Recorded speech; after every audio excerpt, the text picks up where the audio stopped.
Rogue killed a guy. Rogue like absolutely murdered a guy. Maybe slow down on all that mutant hate, Mom and Dad. I like that it's a Russian nesting doll of big bads. It's like, first it's Bolivar Trask, then it's Bastion, then it's Apocalypse. Greetings, Palaxians. Today on the Bounty Board, we're chatting X-Men 97 featuring Rogue's Rage and the reveal of the secret villain Bastion.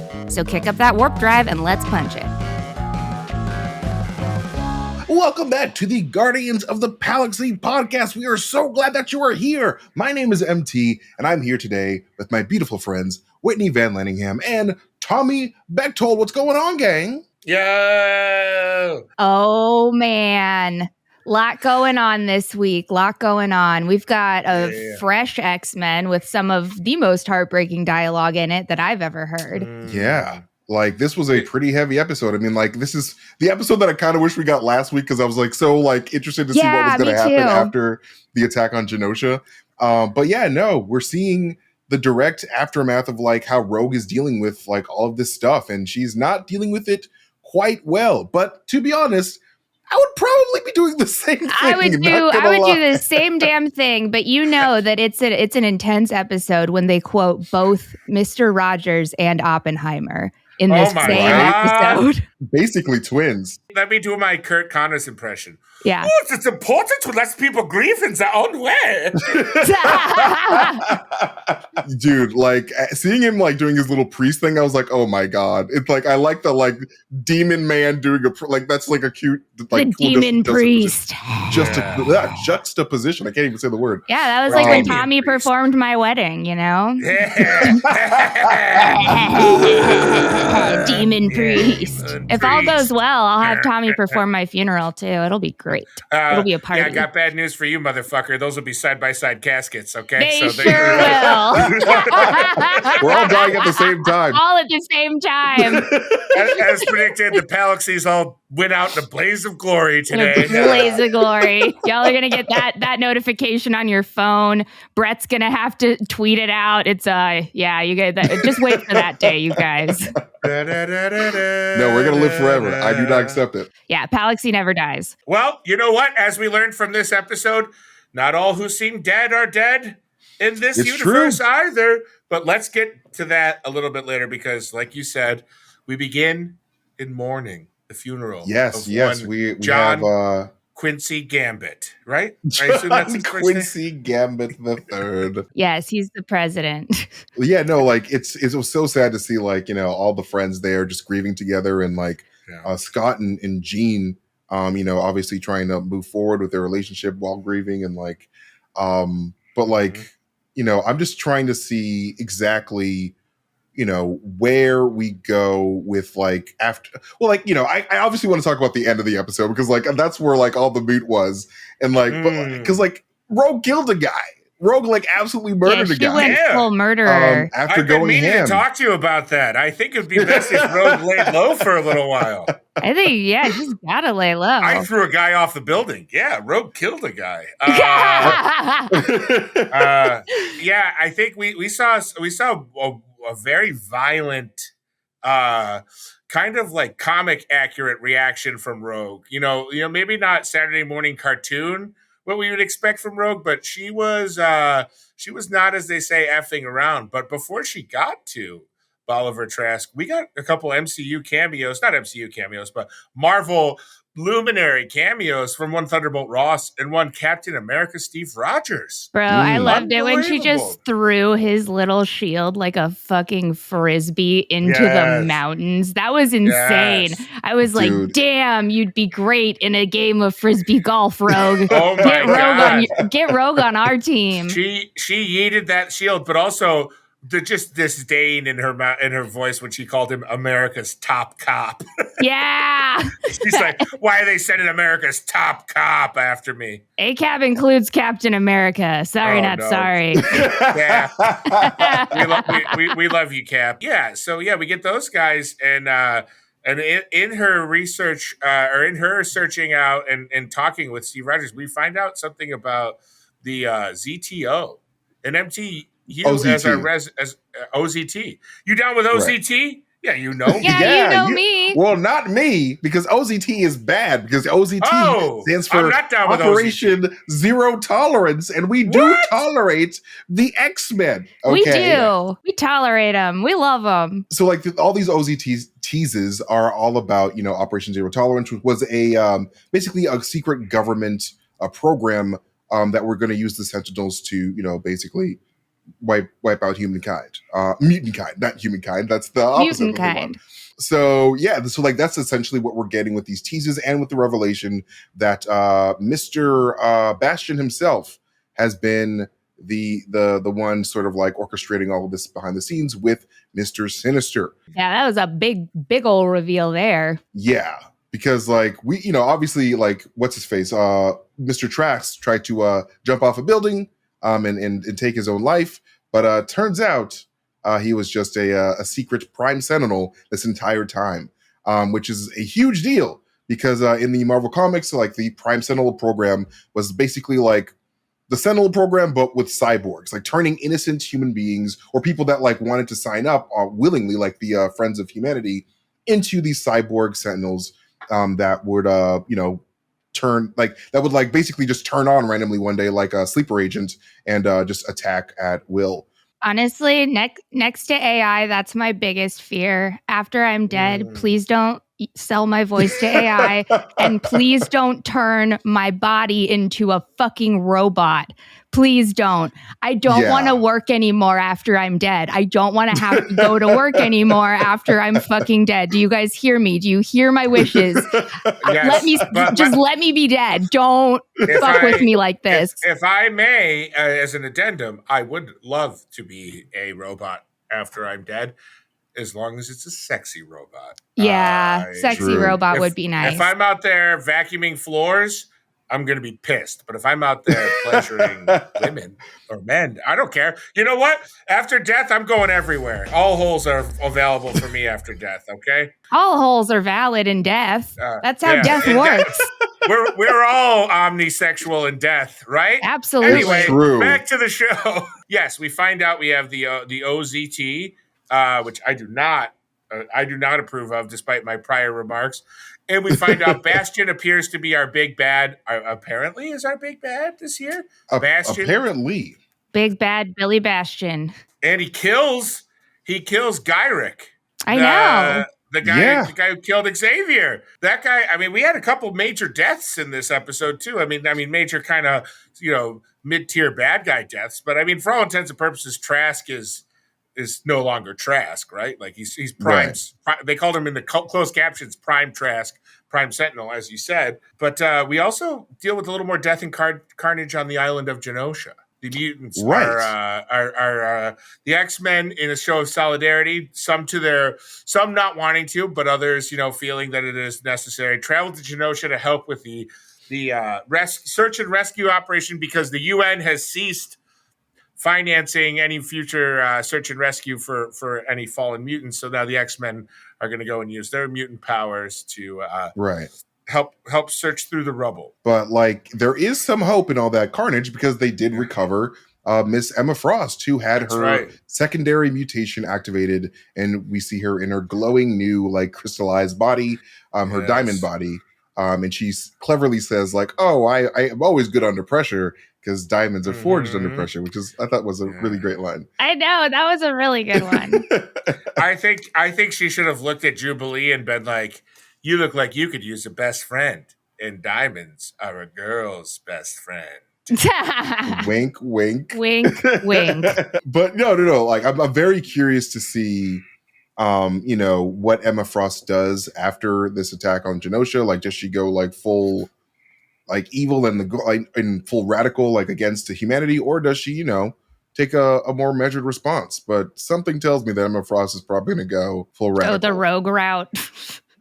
Yeah, go full rogue route. She's just like, I will kill all of you. You killed Gambit. Not cool. She does seem not happy, but I this scene of the cleanup was kind of like, it's another example, I think, of how X-Men 97 handles like analogous tragedies. Like obviously this is like a mutant tsunami or 9/11 or any one of those giant, or Katrina, any one of those horrible tragic things. And the way that they're able to kind of, break it down into an animated series and still have the empathy that something like that, and show the pain on the faces, and even someone as stoic as Beast, who is always the voice of reason and feels the calling and responsibility to be a rock solid kind of pillar for the younger X-Men, is pushed to his breaking point by some accidental, I believe well-intentioned comments by the reporter that that he has a little showmance with. But I think he, at a certain point, even he is so grief stricken that he can't help but take her words in through his lens as a mutant, and as someone who feels basically attacked. I mean, literally attacked physically, and having their entire existence kind of metaphorically attacked. And we see Beast lose his cool, which I think is a pretty major character experience, because we do not see that very often. We do not see an angry Beast. Yeah, it's true. Like I really did like that moment, because it definitely. He was totally right to be angry at the media, because they did film like while all that stuff was happening, and like they did try to capitalize off of like trauma that the mutants were going for, and like that's not really something that someone with empathy would actually do. But I do have like a wild theory about Miss Tilby, because every time she does show up, like Scott and Beast have like a weird emotional response. Oh, and like I'm thinking, I'm like, this could be obviously totally wrong, but like, what if like this woman is secretly like an empath, or I'm not, what do you call it? What's the ability to control emotions? I forget what it was. But yeah, someone that could control emotions, sort of like Mantis. It can like sort of manipulate people into acting how she wants, because it just makes for good TV. That's really cool. That's a cool ass theory. I like that. Once Beast is kind of like in Genosha, like I feel like what he witnesses, up close and firsthand, Beast's character looks at other people with, usually gives them the ultimate benefit of the doubt, right? Like he sees the good in almost anyone, and wants to believe that people are inherently good. And all of a sudden he sees all this pain and suffering in Genosha caused by humans and the Sentinel program and Bolivar Trask and whoever else is pulling the puppet strings. And suddenly, remind me the reporter's name? Tilby. I forget her first name, but it's like suddenly the reporter Tilby, being outside the X Mansion, kind of holding, like encamped out there during the tragedy, feels a little bit more voyeuristic and exploitative, and that's, I think, for me, was the reason I saw the emotional switch. Was like he in that moment kind of lost his faith in humanity a little bit. And ironically, the most obvious of mutants, Beast, someone who cannot hide their mutation, can't hide in plain sight unless he wears a trench coat in the comic books for some reason. A trench coat and a hat, and he's immediately not visibly a beast. The person who cannot hide from humans is the person who believes in them the most, and so I thought that was a really sad kind of one. As Whitney had said earlier so well, this was a really sad episode of X-Men, which is amazing to say. Like I really enjoyed it, despite how sad it was. Hello, darkness, my old friend. I mean, the thing that like crushed me in one of the opening scenes was just listening to Jean talk about like, I can hear all of like, I can like hear and feel all of the dead people's like unrequited dreams and like the things that they lost and the things that they would never be that they could have been, and like the mourning and the lack of closure that the spirits of the people who died in Genosha are experiencing. And that just, oh my God, that made me so fucking sad. And like she said it way cooler than I just did. It was heartbreaking. It made me tear up a little bit, but this episode was just really good. Oh yeah, like I do love how like we do focus on the aftermath of like tragic events, because like like it's sort of like the Avengers in Sokovia. Like the reason why the Sokovia Accords were enacted was because like all the destruction, but like the Avengers didn't actively go and help the people in the rubble. Like we didn't see that part. And so like it's cool to see like a superhero group actively be like, all right, we're picking up the pieces. We're seeing how gruesome, all this like superhero activity can be, and like how much of a toll it can possibly take, and like how it affects world politics afterwards. Because like, huge events like this, like obviously have domino effects that usually lead to more oppression, which sucks. Yeah.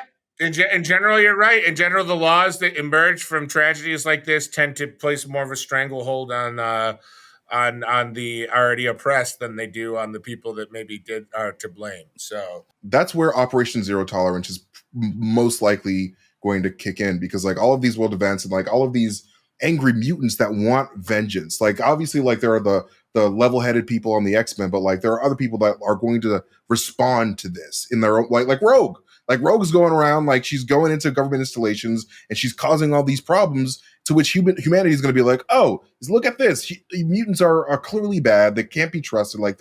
They're just super angry and like they're going to destroy us all. So like it just pushes forward exactly what the X-Men don't want, which is more oppression. So like that's what Professor Xavier is all about. Like, all right, we have to be the bigger people. We have to be we have to take it on the chin. And like that's sort of the mentality that Magneto and now Scott is beginning to be like, all right, no, I don't know if I 100% agree with always taking it on the chin. Well, yeah, because that's the thing, is that their feelings and their reactions still matter, and like humans at the very least should understand that that's like a human trait, is not being able to control your emotions. And what are you talking about? Yeah, like responding to things poorly is like a totally human trait. That's a human response to things. And of course, it's like the minority group and the oppressed group has to be on their very best behavior. They can't fuck up or society will hate them. But it's like, no, they should be allowed to be messy. They should be allowed to have meltdowns. They should be allowed to freak out just like anybody else. I am not justifying homicide, by the way. Please understand. That is not what I am saying. We are everything except homicide. We are not pro throwing people off homicide. That is absolutely not what I'm advocating here. But it's like people, like they deserve to be allowed to make the same mistakes and to have the same like knee-jerk visceral responses if all of their fucking people are murdered. Like, come on. Who could stay calm through that? I wouldn't. I'd be throwing everyone off of building. Again, not advocating for homicide. We would only ever use untraceable poison, so you wouldn't know whether we're for or against it. Guys, I want to get into some more fireworks from Jubilee and Roberto, and I want to talk about that shocking ending. But first, we've got to hear a word from our sponsor. I think it's time. Yes. I think that it's about the time of day for a fake ad. And I've noticed some people reached out to us this week about potentially doing real ads. I don't know how legitimate you are feeling about that, but you can always reach out to us. And remember, if you want to support the show, here's just a tiny little real ad. Go to guardiansofthepalaxy.store. Guardiansofthepalaxy.store is the best way to support our podcast by buying some sweet, sweet merch. And, you never know. This summer's coming up. We might have some fresh merch options for you. I don't want to promise anything, but you never know when I'm going to come out with a tank top, because Tommy loves tanks. It's a tank top summer. I've already declared it tank top summer. Dude, I'm wearing my Guardians of the Palaxy thong right now, and it feels glorious. I got to be honest. It feels right. A lot of people don't know, but in my contract, I make MT shoot from a full body, so he sends me a bottom view cam. It's just for our recordings. We don't ever put them out, but I get to look at MC's little Tootsie Toes all the way up his sweet gams. All the way up the gams. Yes, it's for We're collecting a database of all that footage. Of all that footage. You say? No, that gives me an idea. Footage.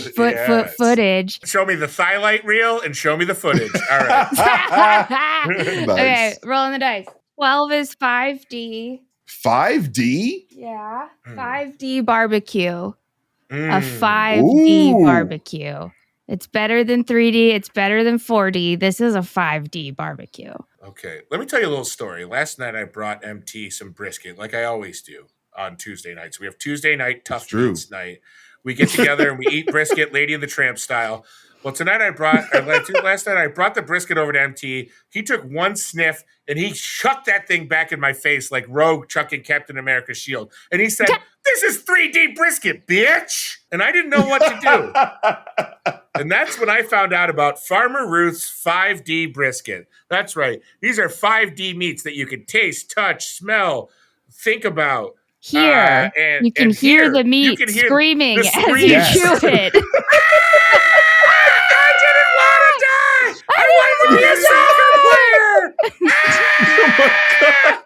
The echoes of all the pigs and the cows. You can hear them with 5D meats. 5D meats. And Farmer Ruth happened to name each D, aka Dimension, after one of her sons: Douglas, Daniel, Dennison, Dorcas, and Dane. So she has 5 sons, the five Ds, and she decided to go right on ahead and let them inherit her barbecue empire. That's right. Mrs. Ruth, Farmer Ruth's 5D barbecue. Remember, Dane's 5th dimension is hell for cows. Poor Dorcas. What a name. Yeah. Dorcas. Poor Dorcas. Oh my Luckily, God. he has the 5D meats family fortune to keep him It's true. covered. He does. It'll propel him through any barbecue for the rest of his life. Well, if that one doesn't make us rich, I don't know what will. Speaking of rich, Roberto is part of a very, very rich family. And he has decided, with the strength of his girlfriend, Jubilee, that he can come out to his parents as a mutant. And surprise, they already knew. They did the old mapping of, we always knew you were gay, son. You liked dancing to Britney Spears when you were 3. Like, that's supposed to make him feel better. How about this, Mom and Dad? How about if you knew since I was a little kid, you hugged me a little bit more and made me not feel like such a freak? Yeah. Maybe slow down on all that mutant hate, Mom and Dad. But the thing that I thought was so like fucked up and interesting about that whole conversation between the two of them was that in the beginning, the conversation like started well. She was like, it's all good. I knew and I accepted you. And like, that's always a nice thing to hear when you come out.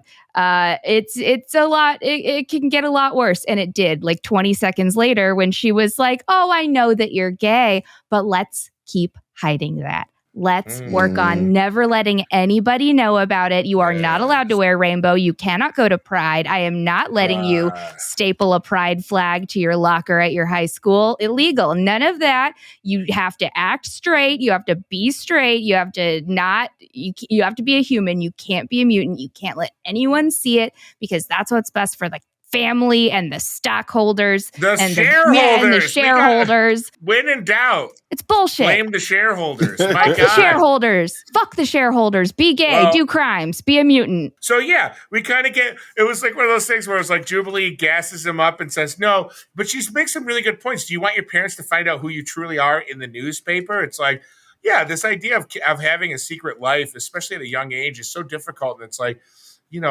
your parents are supposed to love you and accept you, and not everybody gets that fairy tale ending. And I think in the long term, it's better off for Roberto to be who he is and be a mutant and proud. It does not go as planned. Also, not going as planned. Magneto's death. He's alive, folks, or maybe going exactly to plan.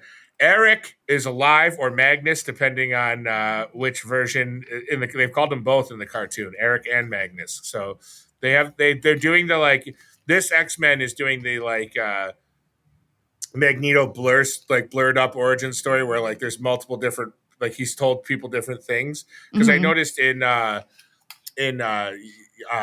Charles Xavier calls him Eric in a flashback, but they call him Magnus in Genosha when they're gonna make him Prime Minister or whatever it was. Anyway, Chancellor. Anyway, Magneto is in a shop, which in what looks like was I crazy? Was that Louisiana? Does it look like he was in? I thought he was in. I thought he was hidden. It was Louisiana, like a barber shop. Well, yeah, it was definitely a barber shop for sure because he was getting a nice little shave down. He was getting a high fade from Bastion.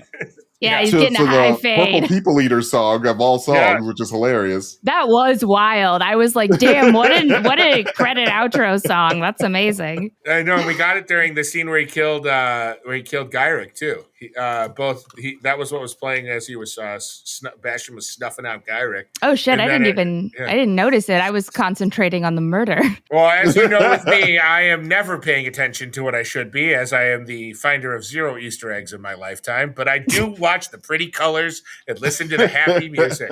Prior to the barbershop scene, of course, we get the reveal that Sinister and Bastion are working together. Now, MT, I know you claim to not be an expert, but as we usually know, you are the maestro. You're the of most modesty. Expert of all of us, for sure. You are the only person I trust. Who the hell is this Bastion guy? Well, Bastion is apparently like a hybrid of Master Mold and Nimrod, which is a character that Brett brought up last week. Oh. Yeah. And like he's basically like this like futuristic like what's it called? Prime Sentinel that is going to make more Prime Sentinels, as we see like in that little collection of robots in the background, which makes me kind of wonder who else is a cyborg. Like who else among us? It's like this a weird secret invasion. Well, I have a bad thought. Is Gambit going to end up being a Prime Sentinel? Ooh. I think he is. I really think he is. I don't want it either, but I really think he is because I do think that they have to bring him back. Like I understand that we had a funeral for him, but people come back to life all the time. Oh my God, I've had 10 funerals this year. I've had 10 funerals this year. Each one of them more grandiose than the last. Every time I lay in the coffin, I jump out and I go, surprise!